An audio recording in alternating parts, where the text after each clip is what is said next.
time zone than we are here in the US. And they announced that both The Legend of Zelda for Wii U and the NX are both going to be delayed until 2017. As I posted on Allegro. First one Number 5 is Little Nemo the Dream Master.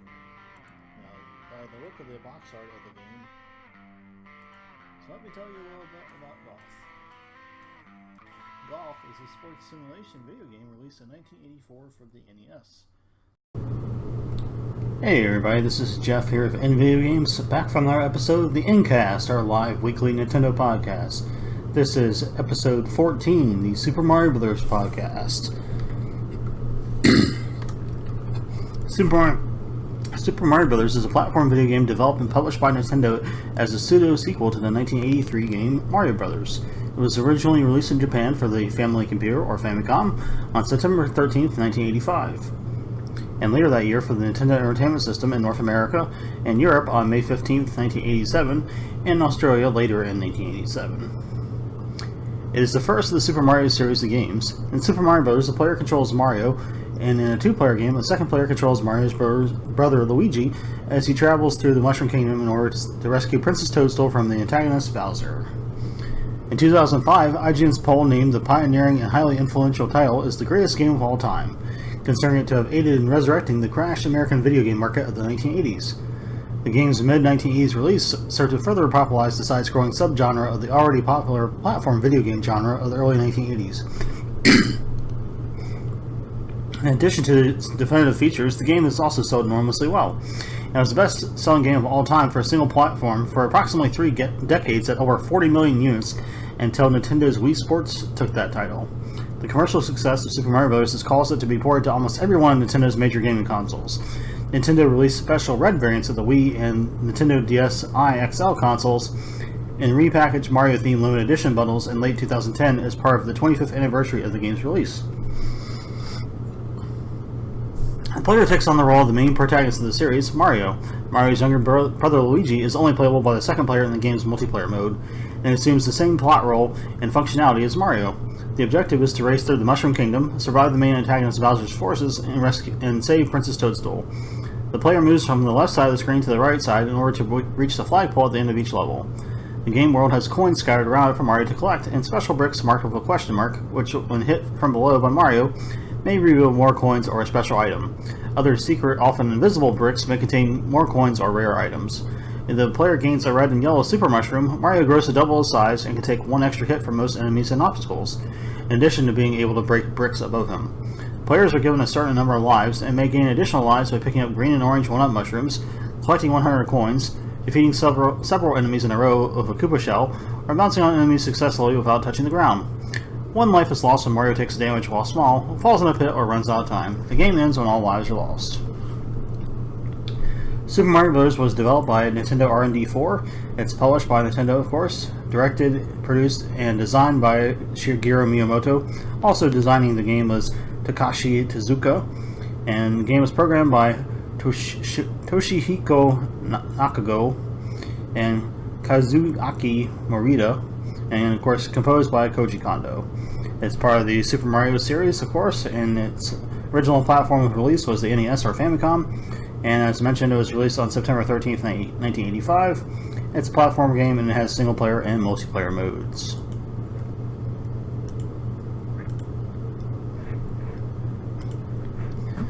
Let me fix something right quick I forgot to do.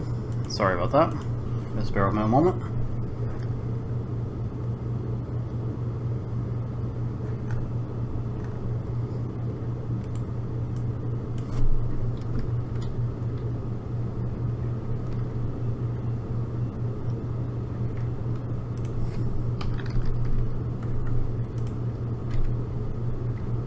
Alright, moving on to releases for the week.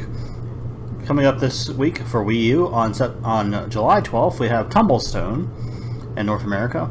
On July 14th, also in North America, we have Jackpot 777. Then in Europe, that's coming out on the 14th as well on Wii U, Jackpot 777. Over on Nintendo 3DS on the 12th in North America, we have 7th Dragon 3, Code VFD. On the 15th, we have Monster Hunter Generations. In Japan, on the 13th, we have Furune 2. And on the 16th, we have Yokai Watch 3 Sushi and Yokai Watch 3 Tempura.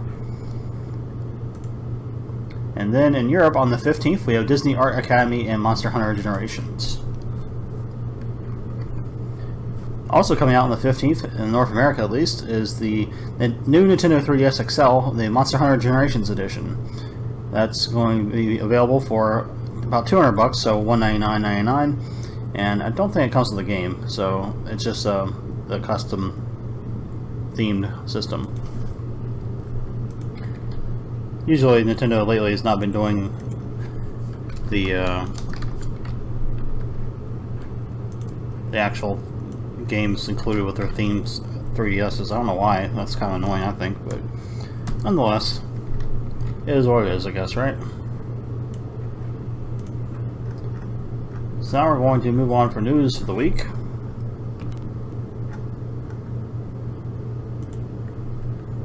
So bear with me here while I get that loaded up. I forgot to load it up before I started recording.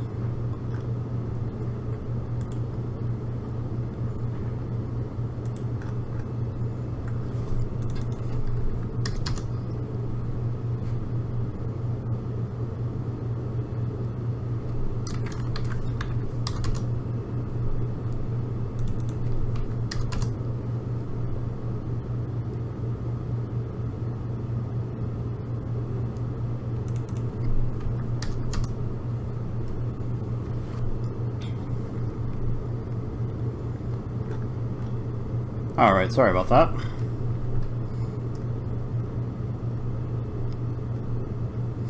So we have the European Nintendo download for you. What did Europe get this week? Well, on the Wii U eShop, they got Sudoku and Permudoku. Sudoku and Permudoku is a puzzle game that offers two distinct styles of logic puzzles. In the Sudoku mode, the player is tasked to fill out a 9x9 field with numbers from 1 to 9, such that each row, each column, and each 3x3 subfield contains exactly one occurrence of each of the numbers 1 to 9. Permudoku is a variation of the classic Sudoku puzzle, where instead of numbers, colors have to be placed on a 9x9 field in such a way that each color appears exactly once in each column, row, and 3x3 subfield. However, from the beginning, all fields are already colored. The player's task is to swap fields around until the colors are distributed correctly. Both game modes include 5 different degrees of difficulty with 100 puzzles each for a total of 1,000 puzzles. They also got Tap Tap Arcade 2.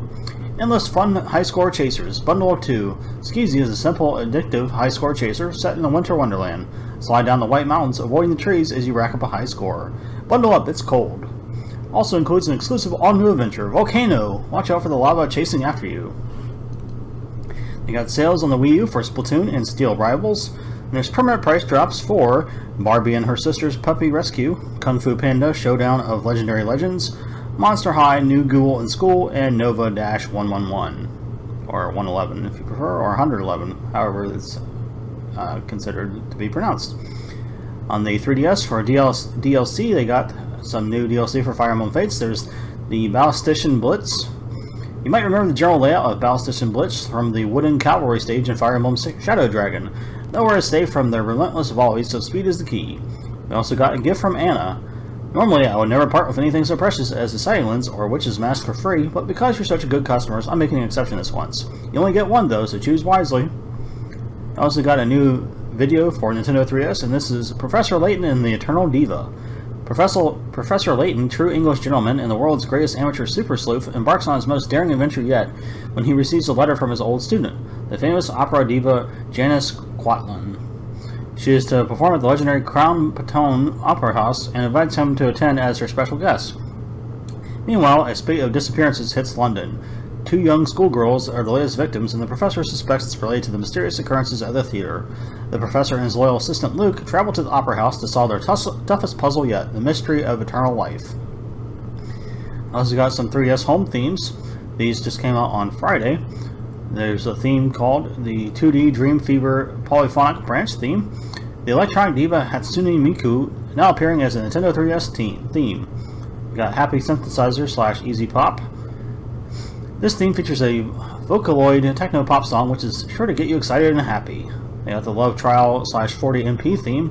More than 1.4 million views. A love song on Hidden Depths is sung by Hatsune Miku. They also got the Simbun Sakura Kurasa theme, a theme based on the super popular song Senbon Sakura, which boasts an unbelievable 10 million views on Nico Nico. Also got a bunch of Hello Kitty themes. There's the Bicycle Love theme. It says Hello Kitty loves to ride a bicycle. The Kitty Cafe the cafe theme. Hello Kitty loves sweets. The London Calling theme. Hello Kitty's exploring London. And Row Row Hello Kitty. Hello Kitty's having fun at the seaside. And also got the Winx Magic Summer theme. Flora, Stella, and Bloom are ready for a magical summer at the seaside.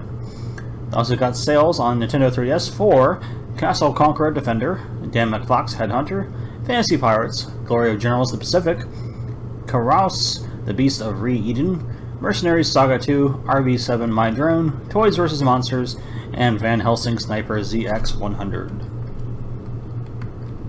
That's it for the European Nintendo download this week. Capcom recently announced some new amiibo for Monster Hunter Stories, which is going to be hitting the Nintendo 3DS sometime later this year. I believe, possibly next year. I think it's on 3DS anyways. But anyways, the amiibo are scheduled to be released in Japan on December 8th, and their suggested retail price is 1,800 yen, which is about $17.88. And there's 3 new figures, and they are Barioth and Aurea, Rathion and Chevelle, and Kuru, Peko, and Dan. There's going to be a combination figure, so there'll be one rider and one monster per figure, where the rider is riding on the monster. And you can see images of those over on our website at nvigames.com. Monster Hunter Stories is supposed to come out in Japan on October 8th, but there's no word if the game or the amiibo are going to come west, but it seems likely that they will, since amiibo and both Monster Hunter have been pretty successful here. But we'll be sure to let you know when we get that information.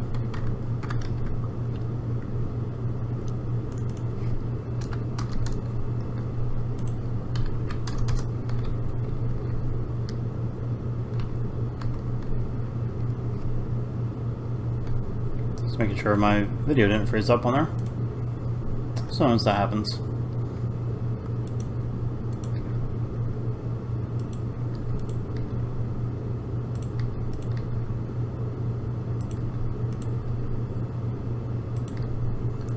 So we got a new trailer this week for Phoenix Wright Ace Attorney Spirit of Justice. This is a Maya trailer. Maya Fey, of course, one of the characters in the Phoenix Wright series. And it's scheduled to be released in September on Nintendo 3DS in North America and Europe, and it's already available in Japan. And you can check out the trailer over on our website or on Nintendo's YouTube channel.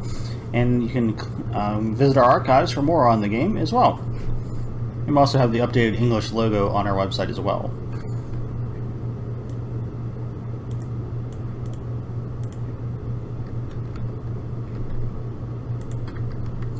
Speaking of trailers, we got another one for Kirby Planet Robobot, even though the game's already out. This is an Accolades trailer, and you can check that out over on our website. Speaking of our website, we debuted a new theme this past week, and I had to change it again because the one we were using wasn't working. So if you go on our website now, you'll see it's back to a dark color scheme, and it is dark and blue, like gray, black, and blue. So let me know what you think. If you like it or not, let me know. We got another video this week, and that is a tutorial video for Fire Emblem Fates Birthright and Conquest. And this comes from Nintendo UK, and you can view that over on their channel or on our website. And it's part 2 of their tutorial. So it goes over different aspects of the game, shows you how to meet and battle other players, and also talks about the Traveler's Plaza and the Street Pass functionality of the game. And also shows you that you can visit other castles to get more resources. And there's other topics as well, so you can check those out in the video. Speaking of videos, Nintendo UK also put out a highlights video from the Nintendo eShop for last month, June. And it shows some of the games that came out on 3DS and Wii U for that month. Some of those include Box Box Boy, The Battle Cats Pop, Ziggurat, and more. So you can check that out over on our website or Nintendo's YouTube channel. Another video they put out was a rehearsal for the Splatoon Squid Sisters concert, which is going to be taking place on Friday last week at the Japan Expo 2016. So you can check out the band rehearsing for the performance over on our website or on Nintendo's UK's YouTube channel. And they have been really busy with videos last week. They put out yet another one, and this is for Disney Art Academy, which is coming out this week over in Europe. And this shows a speed drawing of Elsa from Disney's Frozen. It's one of their animated films, one of very successful films. And like I said, the game's supposed to come out on the 15th of July. And you can check out the speed drawing video on our website or Nintendo UK's YouTube channel. It is really impressive. I'm not really that artistically inclined, but maybe the Art Academy can help you if you are like me and are not very good at drawing or painting, whatever you want to call it. So more videos we have this week are the weekly Japanese eShop trailers from Nintendo Japan, of course. So the first release we have is Cold Step Revolt, which hit Nintendo 3DS in Japan on July 7th or 3rd, one of those. Anyways, it came out recently in Japan, and it's the 8th title in the series, which began back in 1997 with Cold Step on the Sega Saturn. The second release for the week was King's Knight, which is a NES and Famicom title from Bits Laboratory and Squaresoft, who of course is now known as Square Enix. King's Knight was originally released on the Famicom in Japan back in September 1986. It's a vertical shoot-'em-up game and was also released on Microsoft's MSX computer system. And that was before the days of everyone having a standard PC at home, so that was considered a special thing. And also, Konami's Metal Gear series got started on the MSX as well. King's Knight is releasing this week for the Wii U Virtual Console. And the last trailer we have this week for you for Japan is for Kawa no Nushi Suri 5, which is also known as Legend of the River King 5. It was originally released on the Game Boy Advance in Japan on March 15, 2002. Like several other titles in the series, this one's never been released outside of Japan, and it's releasing on the Wii U Virtual Console. And you can check out all those trailers over on our website at nvigames.com or on Nintendo Japan's YouTube channel. Another video we got this week was the Fire Emblem Fates DLC trailer for maps 10 and 11 from Nintendo UK. This is the Battle Station Blitz and a gift from Anna maps that I was telling you about in the Nintendo download. So you can check out that trailer over on our website or at Nintendo UK's channel.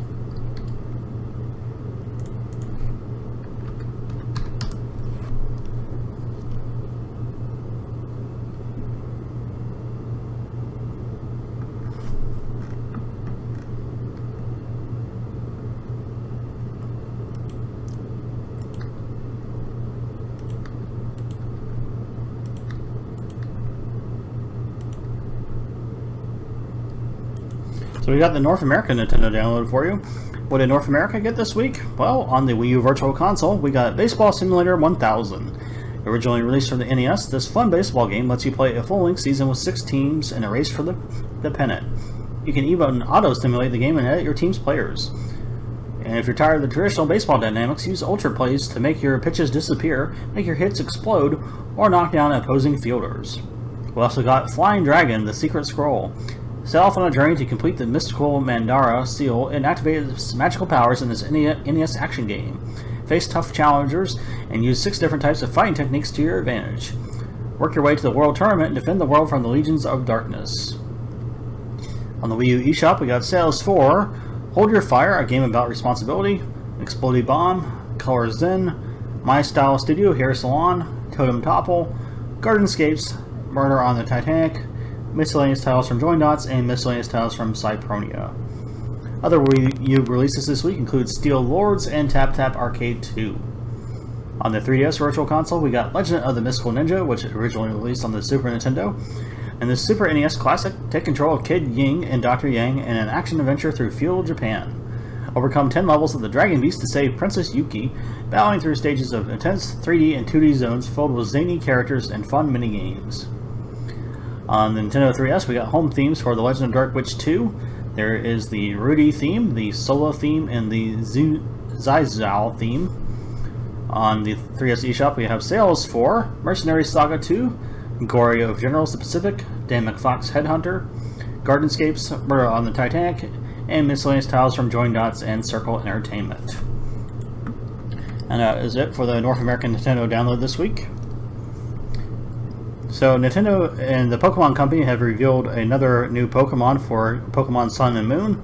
This is going to be a spoiler, so if you do not want to know about any of the new Pokemon that are included with the games, then Tune out now.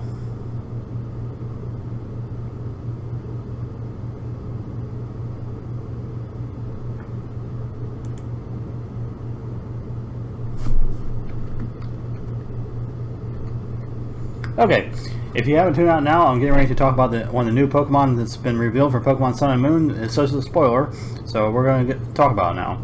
The new Pokemon is called Salandit, or Yado Kawamori in Japanese. It's a dual-type Pokemon, and it's Poison and Fire-type. Salandit is known as the toxic lizard Pokemon, and it's 2 feet tall and weighs 10.6 pounds. It has an ability called Corrosion, and that allows it to poison all types of Pokemon, even ones which are normally immune, such as Steel and other poison types. One of the moves it knows is called Toxic, and it was officially revealed by series producer Junichi Matsuda at the Japan Expo 2016 event going on in Europe this past week. The official description from the Pokemon Company says, quote, Salandit emits toxic gas together with flames from the base of its tail. This poisonous gas has a sweet smell, and anyone who unknowingly breathes it in will become dizzy. Salandit is not a very powerful Pokemon, but its cunning nature allows it to battle fiercely by throwing its opponents off balance, end quote. You can also see a trailer for the reveal of the Pokemon as well as artwork as well on our website at nvgames.com. So Nintendo announced that they've now released 100 Amiibo figures, according to a tweet that Nintendo of America put out, and the 99th and 100th one were Callie and Marie, the Squid Sisters from Splatoon. Hard to believe there's been that many figures, but Nintendo's making sure to pump them out because they've been selling really well, so I don't see it slowing down anytime soon. We'll just have to wait and see, I guess. And we still got Monster Hunter Stories ones to come, and there's also Cloud and Bayonetta from Smash Bros. That have yet to be released as well. So I'm sure there'll be more coming out later this year. And of course we have the Super Mario Bros. Series Wave 2 coming out this fall as well. Speaking of the Squid Sisters, the Callie and Marie Squid Sisters event course for Super Mario Maker is now available for play over on Wii U. And you can unlock them both by clearing their course. And to get both of them, you have to clear it twice.